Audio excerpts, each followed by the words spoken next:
अवामी मसाइल और उनके हल के लिए अवामी राय इक़्तिदार के ईवानों तक पहुँचाने के लिए अब तक का खुसूसी प्रोग्राम अवाम तक। मैं हूँ इस्लामाबाद से आमिर शहजाद। आज हम इस्लामाबाद वफाकी दारुल इस्लामाबाद के एक वीज़ा सेंटर के बाहर मौजूद हैं, जहाँ पे गल्फ़ ममालिक के लिए, अरब ममालिक के लिए मेडिकल टेस्ट भी किए जाते हैं, वीज़ा प्रोसेस किया जाता है और दीगर लवाज़मात के लिए मुल्क के मुख्तलिफ़ शहरों से यहाँ नौजवान और दीगर तबका यहाँ पे आता है। यहाँ पर ना तो प्रॉपर सिटिंग एरिया बनाया गया है, बल्कि उन्हें फुटपाथ पर उनके साथ जानवरों जैसा सलूक किया जाता है। उसके साथ साथ अंदर जो मेडिकल टेस्ट के लिए नौजवानों ने जाना होता है, जो मुख्तलिफ दूर दराज इलाकों से आए हैं, उनसे इजाफी चार्जेस भी वसूल किए जाते हैं और उसके साथ साथ उनके साथ नारवा सलूक भी किया जाता है और उन्हें सुबह से शाम तक यहाँ पर लाइनों में लगाया जाता है और बाहर फुटपाथ पर बैठने पर और सोने पर मजबूर किया जाता है, जिसका हल वफाकी दारुल हुकूमत इस्लामाबाद में अभी तक यहाँ शहर इक़्तिदार में भी नहीं किया जा सका। आइए जानते हैं यहाँ नौजवानों से जो वीज़ा लेने आए हैं, यहाँ मुल्क से बाहर जाना चाहते हैं और अभी से दुश्वारी का सामना उन्हें स्टार्ट हो गया है, कि उनके ख़यालात क्या हैं, वो क्या कहना चाहेंगे। हमारे साथ एक और साहब मौजूद हैं जो कि वीज़ा प्रोसेस के लिए अरब ममालिक के लिए दूसरे शहर से आए हैं। सर बताइएगा कि इस्लामाबाद में आप आए हैं, मेडिकल वगैरह और दीगर चीज़ों की यहाँ नज़र आ रहे हैं, ना बैठने की जगह, सहूलियात का फुकदान है, बिलखुसूस गल्फ़ ममालिक के लिए। आप किस शहर से आए हैं, थोड़ा सा तफसील बताइएगा और किन मुश्किलात का सामना। जी मैं साहिवाल से बेसिक आया हूँ यहाँ पे मेडिकल करवाने के लिए। तो यहाँ पे जो हमें जो फैसिलिटीज़ दी जाती हैं वो कोई मतलब बिल्कुल नाकस है। ठीक है, सबसे पहले तो हमें टाइम पे बुलाया जाता है कि आपने जो है ना 9 बजे आना है या 10 बजे आना है। हम जो सडनली उधर से टाइम से आते हैं, मतलब कि हम उधर से निकलते हैं सुबह 8 बजे, यहाँ पहुँचते हैं फैज़ाबाद, यहाँ इस्लामाबाद में। तो वहाँ से हम यहाँ पे अपने पूरे टाइम से 1 घंटा पहले पहुँच जाते हैं। वो घंटा पहले भी आके आप यहाँ पे देख सकते हैं कि ये जो निज़ाम है, ये सारा सिस्टम देख सकते हैं कि यहाँ पे हमें आके इनका वेट करना पड़ता है। ये आते हैं, आने के बाद फिर वहाँ पे हमें क्राउड में खड़ा किया जाता है गर्मी में, ठीक है, लाइन लगा के। फिर भी जब हमारा 10 बजे का टाइम होता है, हमें 12 बजे अंदर एंट्री दी जाती है। अंदर एंट्री देने के बाद फिर हमारा जो है तकरीबन कोई 2 से 3 घंटे अंदर जाया करते हैं ये लोग। तो इनका जो निज़ाम आप कह लें गल्फ़ के लिए, ये बिल्कुल नाकस है। और सबसे बड़ी बात यह है कि ये जो है हम जैसे साहिवाल से आते हैं, हम एक दफ़ा आए, हमारा जो मतलब कि मेडिकल होता है उसके लिए हमारा कोई छोटा मोटा इशू निकल आता है, नहीं भी निकलता तो ये निकाल देते हैं खुद ही। तो हम जब दोबारा वापस आते हैं रिविज़िट के लिए, तो उसके लिए हमें खुद से पैसे लगाने पड़ते हैं, अपने पास से पैसे लगाते हैं। फिर आके यहाँ पे फिर हमें इन्हें हमें रिविज़िट पे बुलाते हैं। इनके पास हम रिविज़िट करने के बाद ये हमें कहते हैं कि ये फ़ीस जमा करा के, वो इनका प्राइवेट बंदा बैठा हुआ है वो साइड पे, तो उनके पास जाके काइंडली हम जो फ़ीस जमा करवाते हैं। फ़ीस जमा करवाने के बाद ये हमारा दोबारा से टेस्ट लेते हैं। अगर तो हमने इनको वो फ़ीस दे दी, हमने वो जो है इनकी रिक्वायरमेंट है वो पूरी कर दी, तो ये हमें मतलब कि हमारा जो मेडिकल है, मेडिकल टेस्ट वो पास करते हैं। अगर नहीं कर सकते तो ये हमारा वो वीज़ा रिजेक्ट कर देते हैं, हमारा मेडिकल रिजेक्ट कर देते हैं। साहिवाल से यहाँ तक पहुँचने में आपको कितने दुश्वारी का सामना करना पड़ा और कितना ख़र्चा हुआ? ये साहिवाल से यहाँ पहुँचने के लिए सबसे पहले तो हमारा जो उधर रोड है वो आपको पता है कि सैलाब वगैरह आने से बहुत ज़्यादा मुतासर हुआ है। तो उसके बाद जो है हम वहाँ से उकाड़ा आते हैं, उकाड़ा से फैसलाबाद से फिर हम यहाँ पे इस्लामाबाद पहुँचते हैं। तो हमारा जो बेसिकली ख़र्चा आता है वो मैक्सिमम 3 से 4 हज़ार टिकट का ख़र्चा आता है। उसके बाद यहाँ पर आके हमारा कोई नहीं होता कि हमने जहाँ पर आके अपना स्टे करना है, किसी के पास कोई हमारा रिलेटिव नहीं है, तो वहाँ पे हमने रूम लेना आके होटल में, उसका भी हमें 2025 उसका पे करना पड़ता है। ये खाना वगैरह डाल के हमें ये तकरीबन 10K में मतलब अब पड़ जाता है ये सारा निज़ाम। आप क्या सोच के आए कि वफाकी दारुल हुकूमत में जा रहे हैं, यहाँ बड़ी कुर्सियाँ लगी होंगी, बड़ा अच्छा निज़ाम होगा? बिल्कुल यही सोच के आए? बिल्कुल, हम यही सोच के आए कि यहाँ पे जो हमें बहुत ज़्यादा फैसिलिटीज़ दी जाएंगी, मतलब कि कुछ भी यहाँ बैठने के लिए, यहाँ जो निज़ाम वहाँ पर हमें दिखाया जाता है, तो यहाँ पर जब आते हैं तो वो कुछ भी नहीं होता है यहाँ, और बाकायदा अलहदा से हमें ज़लील होना पड़ता है। हुकूमत से आपकी क्या अपील? हुकूमत से हमारी यही अपील है कि हम जब इतनी दूर से आते हैं तो इतना सफ़र करने के बाद तो यहाँ पे आके भी हमें कोई रेस्ट के लिए या बैठने के लिए कोई चीज़ नहीं मिलती, तो काइंडली ये जो है ना इस पे कुछ जो है ना वो गौर किया जाए, तो हमारे लिए ये थोड़ा बहुत किया जाए। हमारे साथ एक और नौजवान मौजूद हैं जो कि कतर जाना चाहते हैं। सर बताइएगा कि आप कतर जाने के लिए इस्लामाबाद आए हैं, यहाँ मेडिकल होगा, वो सारा वीज़ा का प्रोसेस होगा, लेकिन जो हालात यहाँ नज़र आ रहे हैं, बाहर लोग फुटपाथों पर बैठे हैं, आप भी बैठे हैं, और किस सूरत हाल से आप गुजरे हैं यहाँ पे? इधर बात यह है कि यहाँ पे कोई फैसिलिटेट नहीं कर रहे, कोई चेयर्स नहीं लगी हुई, उसके बाद यहाँ पे कोई पंखे शंखे नहीं लगे हुए, आवाम आई हुई है, बड़ी दूर दूर से लोग आए हुए हैं, किसी को मतलब बैठने के लिए कोई जगह यहाँ पे नहीं है, और गर्मी में है, वाशरूम वगैरह यहाँ पे नहीं है, और वाशरूम जाना हो बंदा बड़ा परेशान होता है, यहाँ पे कोई वाशरूम नहीं बना हुआ। और ये है कि आए हुए हैं सुबह से, बस वेट कर रहे हैं। तकरीबन 3-4 घंटे हो गए हैं हम इधर वेट कर रहे हैं। तो अभी भी कह रहे हैं तो 2 घंटे लगेंगे मज़ीद, देखते हैं। आपका क्या ख्याल है कि आपका आने जाने का कितना किराया लग चुका है, और अगर एक दफ़ा आप और आना पड़ा तो कितने पैसे टोटल आपके लग जाएंगे? एक बंदे का तकरीबन 10,000 लग जाता है जी फैसलाबाद से इधर आने में। तो अभी फ़र्स्ट टाइम ही आए हैं, देखें अब अभी तो भाई अंदर गए हुए हैं, मेडिकल करवा रहे हैं, तो उसके बाद पता चलेगा कि दोबारा बुलाते हैं या क्या करते हैं। 10,000 लग जाता है। तो यहाँ जो सहूलियात आपको नज़र आई हैं और लोगों की ख्वारी, तो आपकी क्या असेसमेंट है, क्या तजिया है आपका कि यहाँ कितने पैसे लोग लगाते हैं, कितनी दफ़ा उनको दोबारा बुलाया जाता है, उसके बाद वो कामयाब होते हैं? तकरीबन लाख रुपया लग जाता है जी मेडिकल का।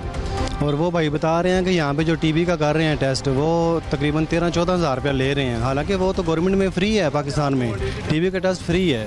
तो ये बाहर से अगर प्राइवेट करवाते हैं 400-500 लेते हैं, तो इधर 13-14 हज़ार रुपया ले रहे हैं टीबी के टेस्ट का। 3-4 मैंने लोग देखे हैं जो वापस आ रहे हैं, कह रहे हैं जी वो टीबी का टेस्ट मांग रहे हैं, वो करवाएं। तो इधर फिर पेमेंट जमा करवा के वो टीबी का टेस्ट करवा के वो क्लियर करवा रहे हैं। तो ये है कि तकरीबन लाख रुपया लग जाता है मेडिकल करवाने का। और यहाँ पे फैसिलिटी कोई भी नहीं है, किसी किस्म की फैसिलिटी नहीं है। गर्मी में धूप में बैठे हुए हैं, मतलब साया भी नहीं है, चेयर्स तो दूर की बात है, यहाँ पे साया भी नहीं है, ऐसे बैठे हुए हैं। कोई वाशरूम नहीं है, पीने का पानी यहाँ पे नहीं है।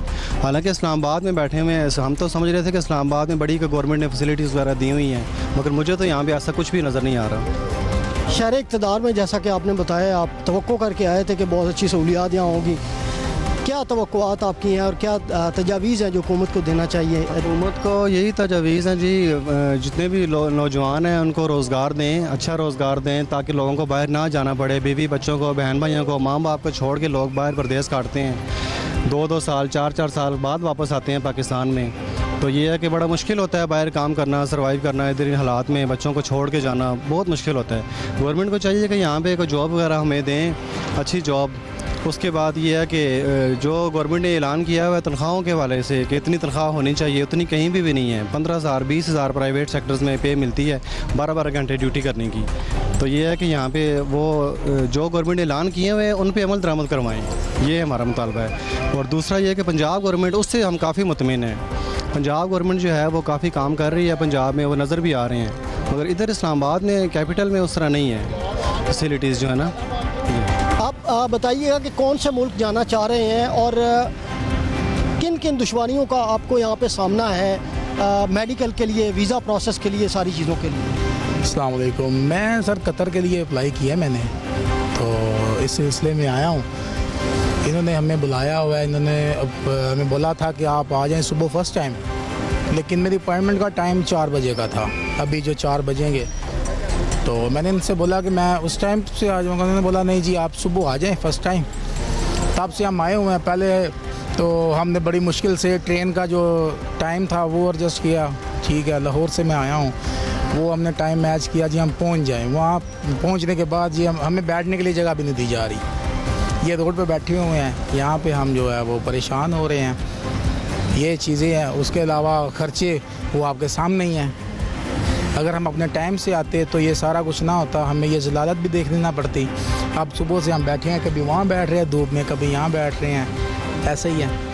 आप क्या सोच के आए थे कि हम एम्बेसी के बाहर इस्लामाबाद वफाकी दारुल-हुकूमत में जा रहे हैं, बड़ी कुर्सियाँ लगी होंगी और ठीक ठाक होगा, उसके बरक्स हुआ है यहाँ? बिल्कुल ऐसे ही सोच के आए थे, लेकिन इसका कुछ भी ऐसा नहीं हुआ। ये आपके सामने ही है, देख ले, सब बैठे हुए हैं रोड पे, ऐसे ही हैं, बस खज्जल हो रहे हैं भाई साहब। कितने पैसे अभी तक आप किराए, अखराजात और दीगर में लगा चुके हैं और कितने तवक्को है कि लग जाएंगे? अभी एक साइड का तो मैं तकरीबन 9,000 रुपये अभी तक खर्च कर चुका हूँ। तो अभी मैं सोच रहा हूँ कि अभी शाम का खाना भी मेरा यहीं पे हो जाना है और वापसी भी आप खुद हिसाब लगा लें, 10 और लग जाएगा। 19,000 मुझे यहाँ पे आने तक मेरा जो है ना वो खर्च हो गया। आगे के तो फिर आपको पता ही है।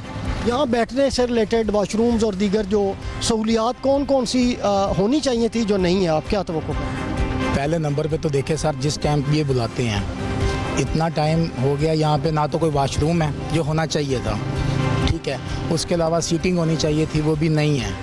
को हल्का फुल्का सा कोई पंखा ही लगा देते, वो भी नहीं है, कुछ भी नहीं है। ये आपके सामने ही है, सब रोडों पे बैठे हुए हैं, कुछ भी नहीं है। आप बाहर इन सारी ख्वारियों के बाद आपको ये नहीं लगा कि अपना मुल्क ही बेहतर है, काश ना जा पाएँ या कोई मसला हो कि आप यहीं रहें? सर मुल्क में मुझे अभी मेरी 31 साल एज हो गई है। 31 सालों में अगर मुझे कुछ मिलना होता तो मिल जाता। अभी आपको पता है हमारे यहाँ पे एक तो मज़दूर को मज़दूरी जो मिलती है, ठीक है, महंगाई हो जाती है, हर मंथ हो जाती है, ठीक है, लेकिन मज़दूर की मज़दूरी वहीं पे है। वो नहीं कोई कहता कि जी अब ये मज़दूर है इसकी मज़दूरी भी बढ़ा दो। ये सारी चीज़ें देख के कौन कहता है कि मैं अपने बीवी बच्चे माँ बाप छोड़ के जाऊँ, कोई भी नहीं कहता। लेकिन जब ये सारी चीज़ें देखते ना, मजबूरियाँ हैं, बच्चों की ख्वाहिशें पूरी नहीं कर सकते, बच्चे जब बाप से कुछ मांगते हैं ना तो बाप दे नहीं सकता, तो बड़ी तकलीफ़ होती है। तो फिर बाप ये सोचता है कि मैं इन सबको तकलीफ़ में ना रखूँ, मैं खुद थोड़ी सी तकलीफ़ ले लेता हूँ तो इनको थोड़ा सुखी कर दूँ। इस वजह से जा रहे हैं कि बच्चों को कुछ दे सके।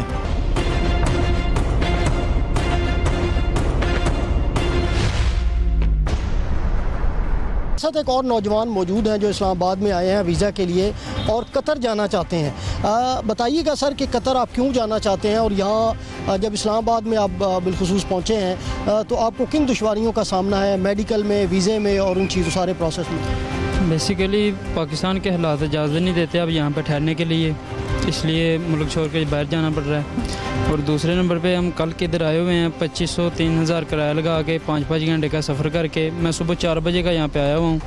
इन्होंने कह रहे हैं 1 घंटे बाद आना, 1.5 घंटे बाद आना। लाइन में खड़े होते हैं, टाइम देखते हैं कि आपका टाइम तो ज़्यादा है, अभी 3 घंटे रहते हैं, 4 घंटे रहते हैं, अभी भाग जाओ। ना उधर पास खड़े होने दे रहे हैं, आगे से कोई बात करें तो बदतमीज़ी करते हैं। इसी तरह जब भी जाते हैं भगा देते हैं आगे से, ना बैठने के लिए जगह ना कोई डिसिप्लिन है। तो आपकी क्या हुकूमत से अपील है कि कौन से इकदाम बिलखुसूस यहाँ जो अरब ममालिक में लोग जाने के लिए आए हैं मेडिकल के लिए और वीज़ा प्रोसेस के लिए, कौन सी सहूलियात हैं जो होनी चाहिए और यहाँ मौजूद नहीं? सहूलियात में देखें, अगर हम यहाँ पे आए हैं ना, मैंने 3 से 4 दफ़ा आदमियों ने मुझे बता भी दिया है कि पहली दफ़ा आपका पहले नंबर पे पास ही नहीं होगा, कैंसिल कर दिया जाएगा मेडिकल। फिर बाद में ये आपको कॉल करेंगे कि फ़लाने हॉस्पिटल में जाएं, वहाँ पे जाके इतने पैसे दें और आपका क्लियर हो जाएगा। अगर आपका मेडिकल, मैंने अब जब आया हूँ, मैं सियालकोट से आया हूँ, मैंने 3 से 4 दफ़ा चेक करवाया हुआ है। मेरी पहले आई थी 76% गर्मी आई थी, बाद में चेक करवाया था 40% थी, फिर चेक करवाया 30% थी, फिर चेक करवाया 30% थी। अब इनका पता नहीं अब ये क्या करते हैं। आप तीसरी मरतबा यहाँ आ रहे हैं? मैंने तीसरी मरतबा उधर से चेक करवा के आया कि कहीं गर्मी ना निकल आए मेडिकल में, ये फेल ना कर दें। लेकिन इधर से आगे 3-4 बंदों से मुलाकात हुई है, वो ये बता रहे हैं कि हमारा चौथा तीसरा चक्कर है, फेल कर देते हैं। कभी नाम की गलती निकाल दी, कभी ये कर दिया, कभी वो कर दिया, आपके एजेंट ने ये फ़ीस नहीं अदा की, ये नहीं की। QEC का जब लेटर आ गया है तो फिर फ़ीस का तो मामला ही पीछे रह जाता है। एक दफ़ा इधर फ़ीस जमा करवा दें, बाद में बात नहीं सुनी जाती है। आप बाशऊर नौजवान हैं, यहाँ देख भी रहे हैं बिलखुसूस यहाँ जो जानवरों जैसा सलूक कर रहे हैं आवाम को। बाहर ये घास पे लोग बैठे हैं, रातें भी यहाँ गुजारते हैं फुटपाथों पर, फिर पैसा इतना ज़्यादा लगा के आप लोग जा रहे हैं, क्या ये पैसा रिकवर हो पाएगा या वो जो ख्वाब आप लेके जा रहे हैं वो पूरे होंगे? देखें, यहाँ से बाहर के ममालिक में जो है ना वो फैसिलिटीज़ अच्छी हैं, वहाँ पे हम टैक्स देते हैं, उनके मुताबिक ना हमें मिलता भी है, सहूलियात मिलती भी हैं। यहाँ पे टैक्स देते हैं, देख लें सारे लोग ऐसे खड़े हुए हैं, ना पार्किंग की जगह, ना कहीं बैठने की जगह। उधर होटल पे बैठे रहे हैं 4-5, 7-7 घंटे हो गए बैठे हुए। मैं सुबह 4:30 का आया हुआ हूँ, ठीक है, बैठने नहीं दे रहे, पास खड़े नहीं होने दे रहे ये। फिर हम लोग इधर ही बैठते हैं, इधर ही बैठना और कहाँ पे बैठना। सर बताइएगा कि आप कहाँ से आए हैं, कितने आपके अखराजात यहाँ तक आने में लगे हैं और फिर यहाँ किन किन मुश्किलात का आपको सामना है? जी बिल्कुल, मैं मुजफ्फराबाद से आया हूँ और कतर के लिए अप्लाई कर रहे हैं हम लोग। तो मुश्किलात यहाँ पे आने तक यानी कि बहुत ज़्यादा अखराजात जो हैं यहाँ पे, एक साइड का जो है ना किराया खाना पीना मिला के यानी कि 3-4-5 हज़ार रुपये जो है ना आराम सुकून से लग जाता है। फिर यहाँ पे आते हैं, यहाँ पे आने के बाद जो है ना फिर लाइनों में लगना पड़ता है। और उसके बाद फिर मेडिकल का जो है ना दूसरा भाई भी बता रहा था ये कि बहुत ज़्यादा इशू आ रहा है, ठीक है। लास्ट टाइम मेरा कज़न यहाँ पे आया तो उसका भी ऐसा ही हुआ, तो उसका मेडिकल इन्होंने फ़ेल कर दिया, ठीक है। और उससे इन्होंने पैसे भी लिए हैं, लेने के बाद दोबारा करने का आपका मेडिकल दोबारा होगा, ठीक है। उसके बाद ये जो है ना रिजेक्टेड हो गया तकरीबन, अभी मेरे ख्याल में 6 मंथ के लिए वो भी बिल्कुल रिजेक्ट कर दिए, यानी कि पैसे भी ले लिए इन्होंने और उसका जो है ना वो अभी रिजेक्ट भी हो गया। तो ऐसे ही है, यानी कि यहाँ पे हालात पाकिस्तान में ऐसे हो गए हैं कि यहाँ पे जीना बिल्कुल जो है ना लोगों का मुश्किल हो गया। हर कोई यही चाह रहा है कि कैसे भी करके हम यहाँ से निकलें। यहाँ पे यानी कि लोगों का दम घुटता है, ठीक है, जीना मुश्किल हो गया। लोगों के ऐसे हालात हो गए कि यानी कि 3 टाइम का जो है ना खाना उनके लिए मुश्किल हो गया, ठीक है। लोगों की सैलरियों की बात की जाए 25,000 30,000 रुपये सैलरी है, और जो आजकल बिल आ रहे हैं घर के 25 से 30,000 रुपये सिर्फ बिल आ रहा है। अब मुझे बताएं आप कि हम जो है ना 30,000 रुपये में बिल देंगे और घर का जो है ना राशन ख़रीदेंगे बच्चों के लिए, बच्चों की फीसेस देंगे, ठीक है, घर का मेडिकल का ख़र्चा है, ठीक है। ये सारी चीज़ें मिला के अगर हम 3-4 लोगों की फैमिली है घर पे, वो 1 लाख रुपए के राउंड अबाउट ये ख़र्चा जाता है। बच्चों की फीसेस उसमें, बिजली का बिल है, गैस का बिल है उसमें, कुछ लोग जो है ना किराए के घरों पे रहते हैं, रेंट के घर में, यानी कि ये 1 लाख से भी ऊपर हो जाता है, ठीक है। अभी मेरा हुकूमत से यही सवाल है कि आप मुझे बताएं कि 1 लाख रुपए जिसका मतलब ख़र्चा है 30,000 रुपये में, वो कैसे सर्वाइव करेगा उसमें। तो आप क्या समझते हैं कि इतनी मुश्किलात के बावजूद आप बाहर जा पाएंगे? अगर जाते हैं तो ये आसानी से आप पूरा कर लेंगे फिर सारे अखराजात? ये आसान तो नहीं है बिल्कुल भी कि मैं कहूँ कि ये आसान है बाहर जाना भी बहुत ज़्यादा मुश्किल है। ये भी यानी कि एक आपकी बेट है समझ लें, यानी कि आप 5-6 लाख रुपए लगाते हैं, लगा के आप बाहर चले जाते हैं, ठीक है। आप या बिल्कुल आज़ाद वीज़े पे चले जाते हैं, बाहर जाके जो है ना 100 में से 70% लोगों को वहाँ पे काम ही नहीं मिलता है, ठीक है। जो लोग अभी सऊदीया जा रहे हैं, ठीक है, उनका वहाँ पे वो काम ही नहीं बनता है जाके, ठीक है। कुछ लोग जो है ना चोरी छुपे 3-4 महीने लगाते हैं, 2 महीने लगाते हैं, ठीक है। उसके बाद उनके पास काम न होने की वजह से वो दोबारा डिपोर्ट होकर वापस पाकिस्तान में आ रहे हैं। यानी कि देखें 6-7 लाख रुपए उन लोगों से कर्जा लिया हुआ है, ठीक है। वहाँ पे भी जाकर उनका काम नहीं बना और अब वो वापस डिपोर्ट होकर जब पाकिस्तान आए हैं, मुझे बताएं वो गरीब बंदा जो है ना जिसके पास कोई आमदन इनकम नहीं है, वो 6 लाख रुपए कहाँ से देगा वापस? आपका क्या ख्याल है कि ये 5-6 लाख रुपए लगा के आप यहाँ से जा सकेंगे? ये जो हालात यहाँ नज़र आए हैं। बिल्कुल जाते भी हैं कुछ लोग, लेकिन बीच में ज़्यादातर जो अभी इनका मेडिकल का जो बहुत ज़्यादा इशू आ रहा है, ठीक है, बंदों को अनफिट कर देते हैं, ठीक है, रिजेक्ट कर देते हैं, या फिर कहते हैं कि भाई इतने पैसे दो हम आपका मेडिकल जो है ना पास करवा देंगे, ठीक है। ये फिर सरासर ज़्यादती है। तो मैं तो यही कहूँगा कि पाकिस्तान के अंदर ही गवर्नमेंट को चाहिए कि वो आवाम को इतना रिलीफ दें, इतना रोज़गार हो कि यहाँ से हमारी आवाम को बाहर जाने की ज़रूरत ही ना पड़े, बल्कि आवाम बाहर से हमारे मुल्क में आए कमाने के लिए, ठीक है, जिस तरह दूसरे मुल्कों में हो रहा है। तो लेकिन नहीं, यहाँ पे जो है जो हमारे बड़े बैठे हैं वो बस अपने अपने बारे में सोच रहे हैं, अपना पेट उनका भर जाए, बाकी आवाम जाने उनको जो है ना पॉलिटिशियन पे लगा के छोड़ा हुआ है। सर बताइएगा कि आप कहाँ से आए हैं और किस वजह से आए हैं, मुल्क क्यों छोड़ना चाहते हैं, किन हालात के तहत बाहर जाना चाहते हैं? सर मैं AJK से आया हूँ। मुल्क के अंदर रोज़गार के मौके नहीं है। शहबाज अंकल से रिक्वेस्ट है कि प्लीज़ नौजवानों के लिए कुछ सोचें। इस मुल्क के अंदर ये इस मुल्क का मुस्तकबिल होते हैं, प्लीज़ इसके ऊपर ध्यान दीजिएगा, क्योंकि ऐसा है कि ये बहुत अच्छा नहीं है। ये मुल्क छोड़ना, बीवी बच्चे वालिदैन छोड़ना कोई आसान अमल नहीं है। प्लीज़ इसके ऊपर ध्यान दें। और सहूलियात नहीं है यहाँ पे, बहुत ज़्यादा सहूलियात फुकदान है। प्लीज़ इन चीज़ों के ऊपर ध्यान दें और मुस्तकबिल के लिए इन नौजवानों के लिए इस मुल्क के अंदर रोज़गार के मौके पैदा करें ताकि ये मुल्क छोड़ के ना जाएं। यहाँ पर आपको किन किन मुश्किलात का सामना करना पड़ रहा है कश्मीर से यहाँ तक आते हुए, और यहाँ फिर जो है यहाँ के अंदर टेस्ट वगैरह उन चीज़ों में थोड़ा सा? सर यहाँ पे बहुत सारे मसाइल हैं। जैसे हम कश्मीर से आते हैं, रात को यहाँ होटल के ऊपर स्टे करना है आपको, आप देख लीजिएगा कम से कम जो रेंट है पर नाइट का यहाँ पे 4 से 5 हज़ार है नॉर्मल। तो बहुत सारे खर्च अखराजात हो जाते हैं। हुकूमत से आपकी क्या अपील? हुकूमत से अपील है प्लीज़ मुल्क के अंदर मौके पैदा करें रोज़गार के, यही रिक्वेस्ट कर सकते हैं और क्या।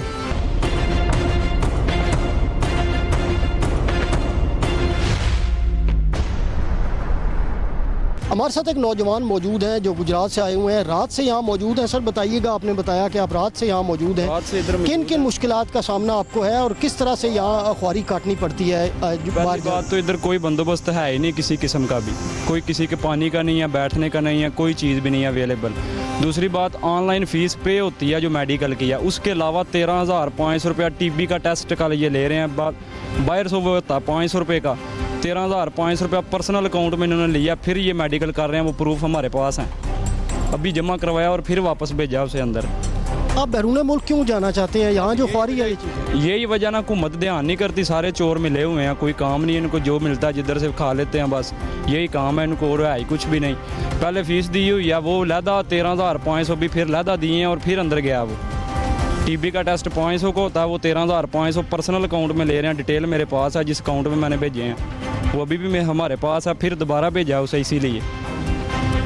आप क्या चाहते हैं कि मुल्क में यहाँ पर नौकरियाँ ज़्यादा दी जाएं या बाहर जाने के लिए मौके अच्छे पैदा किए जाएं? आप क्या सजेस्ट करें? सर नौकरियां दें या ना दें, कम से कम अवाम का ये ख्याल करें कि वो किस हाल में है, बस ये ध्यान करें तो सब कुछ ठीक हो जाता है। यहाँ 2-3 पॉइंट्स ऐसे आप बता दें जो हुकूमत बेहतरी जिनमें लाने के लिए कुछ इकदाम कर सके। हुकूमत ये बेहतरी लाए कि अंदर जो रिश्वत खा रहे हैं उनका ख्याल करे। ये 13,500 ले रहे हैं, किस चीज़ का ले रहे हैं? 150 बंदा उधर पीछे गया, वो करवा के आया जमा, वो दुकान वाले खुद बता रहे हैं। ये सारे 13,500 टीबी का ले रहे हैं, किस वजह से ले रहे हैं? टेस्ट हुआ ही कोई नहीं टीबी का, टीबी सिर्फ दे ही टीबी रहे हैं और कोई चीज़ ही कोई नहीं। 3 टिक लगाते हैं दूसरे टेस्ट पे, टीबी का उसमें जिक्र ही नहीं है। 13,500 लाएँ फिर आपको फॉर्म मिलेगा, ऐसे फॉर्म ही नहीं दे रहे वो। अगर रिजेक्ट करते हैं तो दोबारा सारा प्रोसेस आपको करना फिर दोबारा से फीस भी देनी है और 2 दिन हवारी भी काटनी है, सब कुछ फिर नए सिरे से होना है। फिर वो कितने टोटल पैसे लगते हैं अंदाज़ा? एक दफ़ा का चक्कर आप हिसाब लगा लें, गुजरात से आना 20,000 तो एक बंदे का लग जाता है ना। और अगर फीस वगैरह मिलाई जाए तो कितना? फीस 13,000 तो ये ले गए हैं, $75 वैसे लेते हैं ये, तो आगे आप हिसाब ला लें 1 लाख के सिरे तो एक बंदा चढ़ रहा है आराम से।